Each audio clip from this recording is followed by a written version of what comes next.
নিশ্চিত হয়নি, বরং প্রভাব, অর্থ, ক্ষমতার কাছে বিচার হার মেনেছে। সাংবাদিক বা লিখিত আইন শুধু মুখের গুলিই যেন সরকারের কাছে, তার বাস্তবায়ন রামিসার বাবা দেখেনি বলেই তিনি আজ বিরাট হতাশ।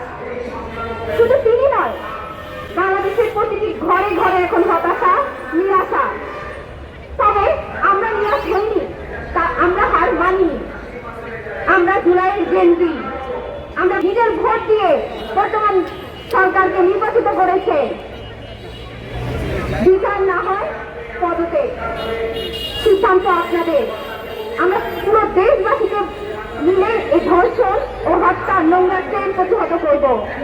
রামিসা সহ প্রতিটি নারী, শিশু নির্যাতন, হত্যা এবং ধর্ষণের বিচার নিশ্চিত করতে হবে। অপরাধীর সর্বোচ্চ শাস্তি নিশ্চিত করতে হবে। ঈদের আগেই রামিসা হত্যার রায় আসা চাই, নতুবা স্বরাষ্ট্রমন্ত্রীকে বলবো আপনার পদ কুরবান করে দিন এই ঈদে। আর সমাজের প্রতি আমাদের আহ্বান, অন্যায় আজ রামিসার সাথে হয়েছে, কাল আমার সাথে, পরশু আপনার সাথে হবে। আর সমাজের প্রতি আমাদের আরো আহ্বান থাকবে, আমরা জনমত না জাগ্রত যদি না হই, আগামীতে অনেক রামিসা হারিয়ে যাবে।